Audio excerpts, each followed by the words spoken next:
Hi, welcome to Bart Teaches Art. This is me, and if you can guess what painting is behind me, then you get 100 points. No, I'm just kidding. But thanks for showing up, and I'm gonna start on our daily hypnosis. Okay, maybe this works. I don't know. Maybe it doesn't work. Who knows? But you never know till you try. I might actually use this on my actual students, because you want to learn, and you want to learn about art, and you want to do art projects, and you want to know about art history. Isn't that right? You slowly nod your head in approval. Alright, let's move on to our Bellringer. I got a cool one today. Okay, this is my Bellringer today. So, did you know that the Statue of Unity in India is the world's largest sculpture, standing at 597 feet tall? It honors Indian statesman Sardar Patel. I'm going to skip the middle one because I don't want to butcher it. Okay, but I want you to look at this this size comparison right here. That is insane. The Statue of Liberty is only 152 feet tall, and the Statue of Unity is 597. That is insane. My Bellringer question to you guys is, if you were to design a monumental sculpture, what figure or symbol would you choose to honor or to build? I think I personally would build a gigantic tree of life. I think that would be a really, really cool thing to make a gigantic statue of. And maybe it would promote peace. Okay. After you've thought about that for a while, you can pause if you want to think about it, but I'm going to go ahead and transition to our project this week. Okay. So, our project this week is going to be focused around automatic drawing, which is a surrealist type of method of drawing, and also Zentangle art. I don't know if you've ever heard of Zentangle art, but I'm about to show you some really cool examples if you haven't. So we're going to learn about the Surrealist Automatic Drawing technique and the meditative art of Zentangle. We're going to see kind of like in the way that they are similar. So my project for you is you will be creating 2 Zentangle artworks inspired by our artists and your imagination. So here's our 3 artists. Our first artist is André Breton. Our second artist is Joan Miró. And our third artist that I love is Paul Klee. Oh, where am I? Oh, there I am. Okay. So, an explanation of a Zentangle. So, a Zentangle is a method of creating art through structured patterns. It was developed by Rick Roberts and Maria Thomas. So it's a form of meditative drawing that promotes relaxation and focus. There's a couple characteristics of a Zentangle. You'll know them by 1, structured patterns, known as tangles. These patterns are simple, repetitive designs. And 2, small, defined spaces. So Zentangle art is usually created with a small, predefined space. Often it's usually a 5x5 square. You can make it as big or as small as you want, but that's usually the size. And also, the process of mindfulness is our third one. The process is meditative and encourages concentration on each stroke. It fosters a sense of calm and well-being. It definitely does for me as well. Okay, so these are steps to create a Zentangle. So our first step, and you can go back to this if you need more time to kind of plan it out. Your first step is you're going to draw a border. I like to use a ruler or sometimes even just painter's tape. You're going to draw a border using a pencil or painter's tape around the edge of your paper. This defines the space for your Zentangle. So you're going to create a string. What does that mean, right? Within the border, draw a few random lines, totally random lines, and curves that divide the space into different sections. These sections can be intentional if you really want them to. They can be like a star, or some kind of interesting smiley face or something, or butterfly, or even flowers. It doesn't have to be random if you don't want it to, but they have to be intentional sections. Okay, and those are your strings. So our third step is we're going to be filling each section with a tangle. So you're going to choose a pattern or a tangle and fill one of these sections, and then you just keep repeating the process for each one, using a different pattern each time. So this last part is optional, but I think it would be really cool if you did it, is to add shading. So using a pencil or a shading tool of some kind, just adding shading to certain areas to create depth and dimension. Okay, so here's where it ties into the surrealism. So we want to incorporate automatic drawing into our tangles. And how to do that? How do you do that? So you're going to start with a few spontaneous lines, similar to the strings, right? And you're going to use those lines to create different patterns. You're going to let your mind wander and allow your hands to move freely. This is similar to how surrealists back in the day were approaching how to do automatic drawing. It was very much just a process of letting your mind wander and letting your hands do all the work. Okay, I'm not going to take up too much space here. Hopefully you can see it since I've moved to the middle. But these are some really cool examples that I found on the internet. I especially love this one to my right, my immediate right. You can see that very nice border that they put around the whole thing. It really ties it up. It finishes the whole thing. It looks very clean. And they also sign their name, which is great, because when you create such a beautiful piece, you want to make sure you sign your name on it, you know? Okay, feel free to pause on this part of the video, but these are different types of patterns that you can use. There are so many different types of patterns that you can use. In fact, I think I found most of these on Pinterest. Pinterest is a really good tool for a lot of artists, and if you were to search up Zentangles on there, you would find a lot of really cool examples. But these are some ones that I thought were really interesting. Okay, this example is here only if you feel exceptionally good at Zentangles and you want to really challenge yourself. Let's say you're not at a level 1 art skill level. Let's say you're at a level 2 art skill level, okay? And you really, really want to challenge yourself to do more. You should try doing a portrait of maybe yourself, or a loved one, or a family member, or just a random person, or perhaps your favorite animal.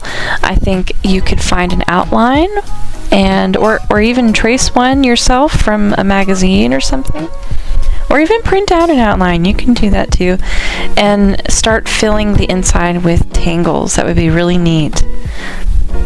Okay, and before we start talking about our artists of the week, I want to show you your preparation that you're going to need. So design planning. I would definitely use some scrap paper and practice some of the tangles that you might want to use, or just think about some patterns you may like. Maybe you can create a few of your own. And your tools that you're going to need are a pen or a fine tip marker, or a pencil for shading if you choose to do that. And this third one is the most important one, is your mindset. So embracing imperfections as part of the artistic practice, being patient and prepared for multiple attempts, especially if you're new to this technique. This mindset is something that I think is important to bring to every project that you do. Okay, so I'm about to show you 3 slides, and these are the 3 artists that we're about to talk about. Our first artist is André Breton. Here's some examples of his work. Very interesting.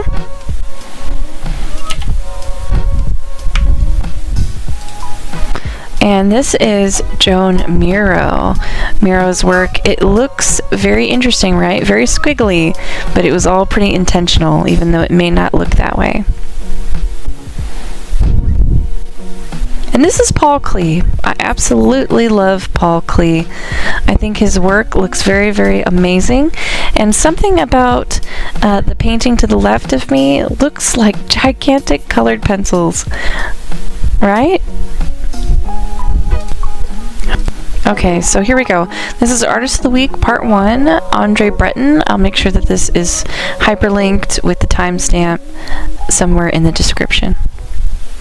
Okay, so this is a picture of André Breton. It was very hard to try and find him on the internet for some reason. But André Breton, he was a French writer and a poet. He's best known as the founder of Surrealism. That's the important thing. That's why we're talking about him. So his work in automatic drawing sought to access the subconscious mind, allowing for spontaneous, unplanned creations that could reveal deeper truths and emotions. Okay, and this book you can see to the right of me, this is Manifestos of Surrealism by André Breton. So Breton he authored the first Surrealist manifesto in 1924. That's a long time ago. That defined the movement's aim to liberate the imagination. Very strong plans. So here's some more of his work. Breton believed in bypassing rational thought to tap into the unconscious. He used techniques like automatic writing and even automatic drawing to achieve this goal. You can see some of his automatic drawings behind me. I'm a really big fan of this one because I just think the woman that he's drawn is very cool, very, very beautiful looking. Breton's work and ideas influenced a whole wide range of artists, like lots of them, and writers, encouraging them to explore the irrational and dreamlike aspects of the human mind. So behind me is a picture of André Breton's apartment, and I'm going to leave you with this interesting fact here. Breton was initially trained as a medical student, which influenced his interest in the human psyche and psychology. So Breton's apartment in Paris was a hub, which just means it was like a place, like a location for surrealists, artists, and writers filled with art, books, and curiosities. You can see that this apartment was filled with a lot of interesting things for the time. For the 20s, this apartment is full of lots of little treasures that a lot of people would be inspired by. Here's another look at his apartment, more that you can see kind of like up above where some of the paintings were that he collected. A lot of things from his travels. Back in the day, people used to travel to countries that were not very populated by the West. And to the right of me is a picture of André Breton himself in his apartment. Black and white, of course, because that was the time. Alright, so it's about to be quiz time. I'm also going to hyperlink this so that you can go to it when you're ready. But this is going to be a review of what we just learned, okay? Try not to go back just yet. Try to answer it from your memory as best as that you can. Okay, question number 1. What was André Breton's main role in the Surrealist movement? Was he the leader and founder? Was he a professional reviewer? Or was he the first artist to paint? You think about it. Okay, question number 2. Which artistic technique was Breton known for promoting? A. Painting with spaghetti. B. Building sculptures from memory. Or C. Automatic drawing.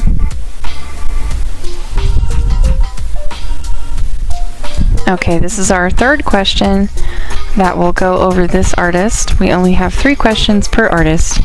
Question number 3. What was Breton's main goal with Surrealism? Was it A, to introduce the world to art therapists? B, to explore the unconscious mind? Or C, to train pigeons to paint, as epic as that would be? Alright, I hope you did okay. If not, just go back to the hyperlinked timestamp of André Breton. But as for now, I'm going to move on to our second artist. Okay, this is Artist of the Week, Part 2, Joan Miró. There he is. Joan Miró was a Spanish painter. I think I know another Spanish painter, do you? Just let me know if you do. He was a sculptor and ceramicist who often incorporated automatic drawing techniques into his work. His playful, abstract forms evoke a sense of spontaneity, I can't ever say this, spontaneity, there we go, and whimsy, aligning with the goals of Surrealism. Okay, so behind me is another painting by him. Very cool. I love it. So, though Miró did not always identify as a surrealist, his work frequently reflects the movement's influence. And another thing that's kind of interesting is, I kind of just noticed it, but this writing here, I wonder if it's intentional or if it was automatic. Here's a few paintings behind me, very colorful. So Miró used automatic drawing to start many of his works, allowing his subconscious mind to guide his hand. I think you can kind of tell, right? How many of you actually have done this? I think probably most of us have done this unintentionally, without even knowing what it was called. So here's some more. This one to the left of me, so cool. So his art features whimsical shapes, bright colors, and a dreamlike quality that captures the essence of surrealism. I would say so. This very much so reminds me of work by Salvador Dali in some way over here on the left. Okay, so let me leave you with this interesting fact. So Miró began his career as an accountant before dedicating himself to art. I think you'll find that a lot of artists start their careers as something totally different than what they do later down the line and sometimes even become famous for. So here's one of his famous artworks. It's called Blue 2. Blue 2. Sounds like Bluetooth. But Miró's famous works include another one called The Harlequin's Carnival and Blue 2. So let me show you The Harlequin's Carnival. And here it is. It's very cool, isn't it? If you need to pause, you can definitely pause and take a better look about like what's happening in here. It reminds me of Erroneous Bosch, The Garden of Earthly Delights. If you don't know what that is, you should Google that, and then you'll see, it does kind of remind me of that. Okay, it's time to review. So, question number 4. Miró's art often features what kind of elements? Abstract shapes and vibrant colors? Is it B, dancing elephants? As cool as that would be. Or C, invisible ink drawings? Okay, question number 5. What did Miró want to escape from in his artwork? Was it A, his obsession with squiggly lines? B, the constraints of traditional painting? Or was it C, his fear of failure? I'm sure most of us might want to try to escape from that. Okay, question number 6. What is a common theme in Miró's artwork? Is it A, the unconscious mind and dreams? B, no meaning at all? C, artwork inspired by literature? Okay, I hope you did good. We only have one more artist left, and then we can take our real quiz. Okay, this is our third and final artist, known as Paul Klee. Alright, this is Paul Klee. He looks a bit bruised up here, but maybe he's not. He just looks that way, I guess. Paul Klee was a Swiss-German artist known for his highly individual style, which incorporated elements of Surrealism, Expressionism, and Cubism. Klee's work often features whimsical abstract forms and lines that suggest automatic drawing, and that's why he's in this. So behind me are some examples of Paul Klee's work. Klee's work is difficult to categorize, but it often includes very playful, childlike forms. You can see those behind me are they're very playful. And also Paul Klee liked to incorporate an exploration of color and line.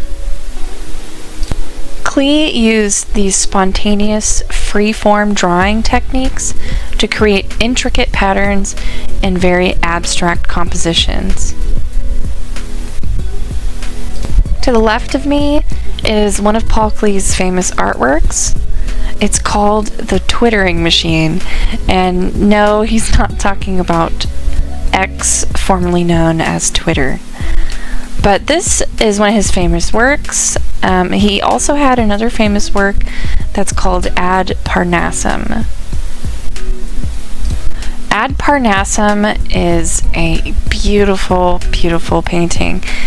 It has all of these different mini squares that have different colors, and you can kind of see just how big it was. Here we are, the last slide, and on my favorite painting by Paul Klee, I want to leave you with this interesting fact. So Paul was also an accomplished musician, and his love for music influenced his art. He produced over 9,000 works in his lifetime, including paintings, drawings, and prints. Do any of you think that you could make as much as that? I certainly am trying. Let's see if that ever happens. Okay, I lied. This is the last slide, but a beautiful one.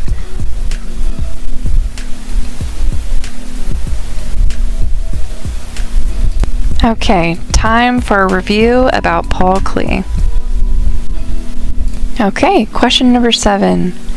What is a notable feature of Paul Klee's paintings? Was it A, hidden messages in Morse code? Was it B, secret symbols? Or was it C, playful use of color and geometric shapes?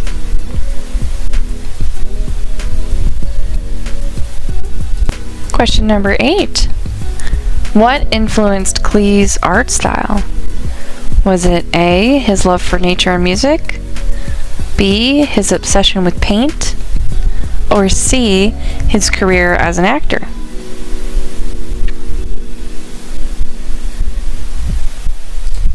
Okay, question number 9. What kind of art is Paul Klee known for? Is it A, painting with unusual objects as brushes? B, designing art for products? Or C, abstract and surrealist art? And number 10 is our bonus question. I don't expect you to know this, but I'm going to ask it anyway. So I'm going to show you an image after I read you this question. Question number 10. What technique is Jackson Pollock known for? Is it drip painting, painting with a toothbrush, or footprints on paint? Here is a painting by Jackson Pollock. I'm going to let you look at it for a little bit, and then I'm going to go back to the original question.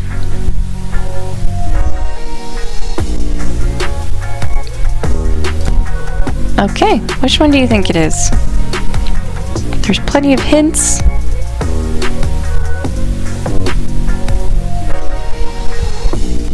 Additionally, if you want to follow a really neat Zentangle channel that I found on YouTube, I found this one called HU Art Drawing, and I'm just going to show maybe a small clip of a really cool Zentangle that I stumbled across. I have this sped up quite a bit, but it's really enjoyable watching people do these Zentangles. I'm going to fast forward it just a little bit. There we go. It's almost like a flower of some kind. You can see that they're adding a new part.